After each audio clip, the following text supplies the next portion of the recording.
Here we are again. We're back. We're so back. This one's gonna be a little bit lighter. I have to introduce this as if it's a whole new video, right? I have to do the proper introduction. Yeah. We're going to do this on the real. Look at us. So I'm Jeffrey Fermin. I'm your host of People First by AllVoices. And with me, I have I gave you a great intro last time. Do you want me to do it again, or you want to just introduce yourself? No, go listen to the other episode. No? Okay. The wonderful, the fantastic Kim Minnick. Do you want to do another proper introduction so people know who you are? Sure, we'll do, like I said, go listen to the last episode, but a quick recap. I'm Kim. I am just your friendly neighborhood people ops pal trying to make work better for everyone. I love Spider-Man, and he would always leave notes saying, "Oh, I'm the friendly neighborhood Spider-Man." I was gonna joke around and say like, "Oh, I'm like on LinkedIn and stuff." I wanted to like custom make these things and say like, "Oh, I'm Jeffrey. You're I don't know, you're friendly neighborhood people ops guy." I love it. Do it. Yeah, I'll put myself in a Spider-Man. I'll actually take the picture. I'm not even gonna AI it. I'm gonna get a Spider-Man costume. All right, we're gonna talk about something a little bit lighter than our previous conversation. It's about money. Yeah, money. You want to talk about money? Money. It's really around salary and how performance should dictate salaries. And I just want to hear all of your thoughts on it. Yeah. Ooh, I think this episode's about to run real long then. The short of it is look, I am a people ops professional. I recognize that performance and compensation programs and all of that need to be built uniquely for companies. They are an opportunity to create a fingerprint on your business. Now, that being said, most businesses have chosen a pay for performance compensation strategy. You do well, you hit your goals, you're in the top tier employees, you get a higher raise. I think that's a trap. I think it's a big fat trap. And I genuinely believe a lot of the issues we see with employees today, burnout, overwork, dissatisfaction, can actually directly be rooted back to performance-based compensation. We're seeing folks chase after unknown raises and unknown promotions. They don't know what they're going to get at that next review cycle, so they end up working long hours, doing more, but maybe even producing less, always being available, getting burnout. And then reviews come around and that reward that you were busting your ass for is not what you were expecting. And from the company side, I get it. There's only so much money, there's only so many budgets, and you want to spread rewards as far and fast as you can. But folks are seeing that and they're getting offended, disengaged, or maybe they did get the highest tier raise and their peer who's doing half the work, which is probably like a 40-hour work week, only got their raise was only 1% more or 2% more. So now they're mad about that. And I'm just rambling at this point, but my belief is if we stopped that, if we built a compensation program that was not informed by performance, if we set goals and standards and expectations for levels and just left that performance-based, I genuinely believe we would see a shift in our society. I think we would see folks, not necessarily putting in those extra 10, 12, 15 hours a week. It would give them time. It would give their brain a rest so they could come back refreshed. It would give them space to develop communities outside of work. Like I had a point in time where all of my friends were at work. That was weird. I just think that this approach has become so pervasive and so expected. It was introduced to the public sector by World of Work in like the 1970s. That we forgot that there are other options. And I don't think we're seeing what this does to society. Whew, that was a lot. I think this one's going to be a 40-minute episode. I think this one, I have a lot of questions. Let's go. Okay. So the first one, Do you feel like the current, I won't say turnover or engagement crisis stems from this? Like, and job bouncing too, right? Like the average, I guess, startup employee would, bounces after what, 2, 3 years. And that is like usually a good metric for startups. They're like, oh, they lasted 3 years. That's a lifetime, right? Like, do you feel like that, what you're proposing right now could maybe fix that? So I'll talk about my experience in startup Absolutely. land. I've been working closely with them and employed with them since 2015, venture capital funded startups. And at every single one, a senior leader, a C-level leader has stood up in front of the company and said, this is not a 40-hour-a-week job. Um, we need to hustle harder. We need to do more. We need to, whatever. And there is a severe underinvestment in talent, right? Because, well, we don't need to hire two people. One person can do this job. And like, go scroll some Reddit, go scroll anti-work, go scroll overemployment, and you'll kind of see like this idea of spend 55 hours a week at work to achieve someone else's dream. When we look at the rest of the world going on right now, that's no longer inspiring. And I think as we see more of this next generation coming into work who graduated high school during a pandemic, whose formative years in college were during a pandemic, I think they might crave community, but they also crave flexibility, right? Like for so long, they didn't have to go into the office. They didn't have to, do all of that. So I think the way we are working today needs to change. And I do think like, if I'm not chasing that promotion, if I'm not chasing those accolades, if I'm not chasing that raise, I'm probably less inclined to chase that 55-hour work week. I don't know. Yeah, and I read this great book. It's called Cultish, and one of the chapters they discuss the language being used by some of these C-level folks at like startups, right? Where they want to. The best example is obviously WeWork, right? Where they kind of use language to kind of say like, no, we're more than just a job. We are, whatever the WeWorkians or all this stuff. They have to Sure. kind of create a borderline cult type of vibe to ensure that employees are going to produce those high outputs and work for 50, 60, 70 hours a week, right? Like it's a little scary of a thought. And I just real quick, do you have any questions on or any response to that? I mean, it's wild, right? Salesforce has their Ohana. Their Ohana. A Maybe they lot of watch Lilo and Stitch managers. too much, but But I mean, truly, like, I think you're right. Leaders, leaders lead, and they do want to inspire, and it's phenomenal the way they do it. And also, there is saying this as a solopreneur who now has my own business, and I would gladly spend 80 hours a week on it.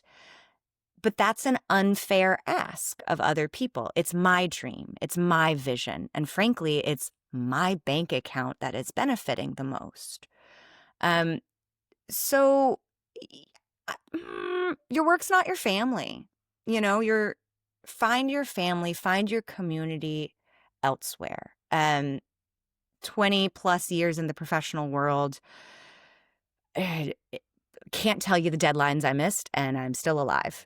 Can't tell you the projects I failed. Well, I can, but I'm still here. I'm still kicking. And if I may toot my own horn, I'm almost successful, So I guess what I'm getting at is don't lose yourself inside of a company.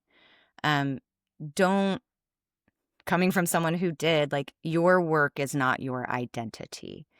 And sometimes that's tough to separate, especially in a capitalistic society. We all want money. We all want accolades. We all want success. And finding that balance is very tough. two things to say. The first one Yeah. is I don't know why when you were saying that I like my head went towards like I follow a lot of sassy Instagram accounts, and they'll have Love like it. ones where it's like somebody that's overlooking like I don't know, just an Italian villa drinking some wine. I'll put like this and remembering that marketing has no real emergencies. And I as like as a marketer, as somebody that creates content and it's for, you know, people off space, I'm just like, it's so true. Like all these deadlines that we kind of say like, oh, we need to stick to it. It's if not, it's the end of the world. It's like, all right, if we're an hour late, the world's not gonna end. You know? The world won't end. I mean, maybe you're doing a job that like the world might end. Chances are you're probably not. And I joke the same. I'm like, I love my job until I realize HR is fake. Like, my job wouldn't exist if people just acted right. But on the whole, not everyone acts right. So I have a profession and I have a job now. Said, I forgot the second point that I was gonna make. I'm human. Please don't hold it against me. And No but worries. going back to the main topic around, you know, salaries and all that, how could you see like there's so much stress in I was gonna say like traditional industries like finance and I guess these true like white collar jobs. I just want to like do a quick thought experiment with you and say like how would you even begin to pitch the idea of like hey, give everyone a great salary based on XYZ. You know, we're already overworking them. We're having them stay until, you know, working 8 a.m. to 8 p.m. on a good day, Monday through Friday. Like what can you do to ensure that they're going to produce and make sure that they get paid effectively? Yeah. So, how I like to approach this topic is first, let's check out your compensation philosophy. How are you rewarding folks? If not performance, then what? What is important to you? Um, I like to talk about performance as seasons of life. Like your highest performer cannot maintain that level of performance their whole life, or their whole tenure with your company. Most folks do have lives and experiences and things outside of work that will impact them. And if they don't, maybe eventually they'll get promoted. They'll be in a new role with new expectations and new scope, so they can no longer be that highest performer. They're now tiny fish, big pond. Um, so it's important to take a step back and look at your compensation philosophy and decide what is important to the business outside of just performance. Um, there should be like we expect all of our employees to perform. And if not, we will manage that. We will support performance improvement. So back to compensation, then you have this opportunity because you don't have varying comp throughout the org. You have an opportunity to just pay the best you can for the role. Pay the best you can.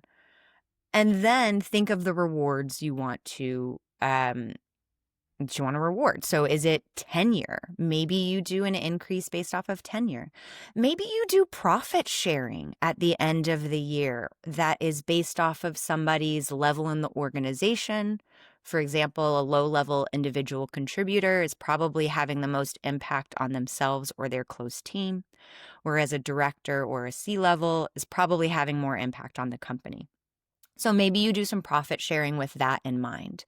Um, Maybe you just say like, hey, everyone gets the same for this role and we pay you the best we can. You might be able to increase your target percentile a little bit. If you're paying at the 75th, it's likely that some folks are between the 60 and the 80th. Pay everyone the 78th, or pay everyone a little bit higher. And the impacts that will have. You spend less time talking about salary after a reward cycle, after a performance review cycle, because folks already knew they were going to get a raise or they already know what their compensation is going to be. So it streamlines a lot.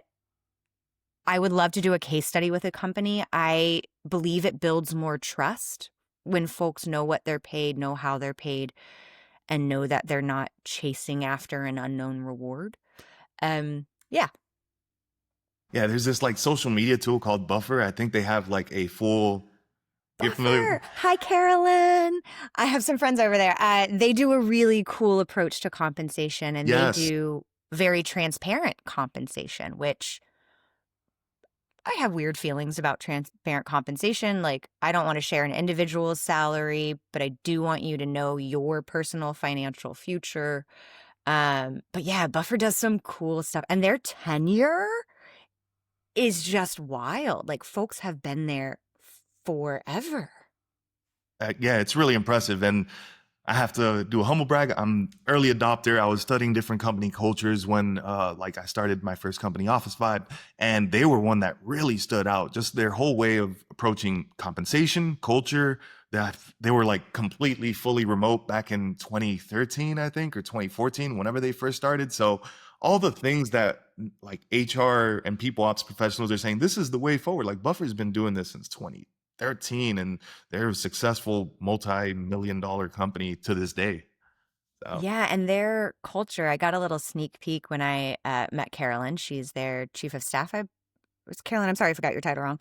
Um, and she talks about even though they're remote, even though they're spread across the world, there are deep friendships that have formed. They've gone to each other's weddings or like major life events, and we see similar in other companies that are remote with those high forward cultures and high trust cultures, like longer tenure, happier employees.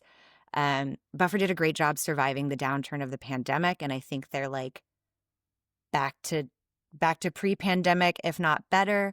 Um, and their employees stayed along for the ride. Like those are testaments that I don't think performance-based comp will give you. yep. And I'm going to schedule out clips of this one on Buffer too. So they have a great product.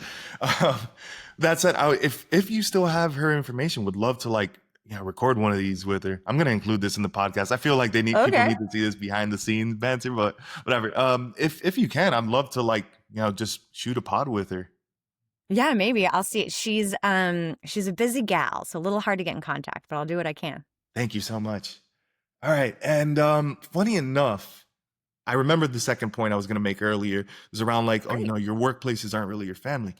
Um, Now, I feel like Brian, our CEO here, has done a great job of showing us that line, right? Like he said the quote way back when, where it was like, he dropped it on LinkedIn. He said, companies aren't your family. They're your team, and they can be your friends. Like I look at the relationship I have with my boss Emily, right? Like we we know, like I know what I have to do to ensure like hit my goals, but the end of the day, she could still be like a friend and we could talk about things. I feel like that kind of mentality should be adopted as opposed to this kind of like, no, everyone here, we're a family, we're fast paced, and we're going to use language and call ourselves Ohana to show that this is one big happy family, which kind of, at least for someone like me, it doesn't rub me right, but I could see Doesn't it sit well. attracting others. But I feel like that's more of a realistic way of going about it. It's like a sports team or just a team in general where everyone has their role, everyone has to do their thing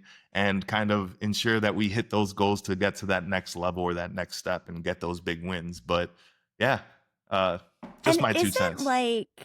isn't a team environment healthier and by nature a higher performing environment than a family environment? Like, goodness, my mom and I have said some things to each other. Uh, and whether I liked it or not, she was still my mom. Um, and I don't know if my performance would be as great if I treated everyone like my mom. Hi, mom. Um, and we think about these team environments. We think about these friendship-based relationships. I give feedback to my friends. My friends give feedback to me. It's not as formal as it would be with a manager. Sometimes I have to hear it a couple times and be like, oh, I see what you're trying to say to me. But when we take those relationships and put them into a team environment where we are all focused on success, where we're all trying to win a championship together, it is kindness to give feedback. It is kindness to set clear expectations. And because it's not a family, if that team dynamic isn't working for someone, let us help you leave. Let us support you. This is so weird, but one of my favorite questions when I meet with a new hire is, what do you want to do next? Like, what do you want to do? Not this job. What's after this job? Because that helps me build them up for that next job. It focuses the work today on the goal tomorrow. Um, and I think like that's teamwork. That's not family. Families are dysfunctional and weird. I'm looking for a healthy team. Sounds great. And great points. Oh, just do you want to like maybe say just one quick "I love you, mom" still, just in case? Mom, she's great. Mom's awesome. She's near you. She's down in Tampa.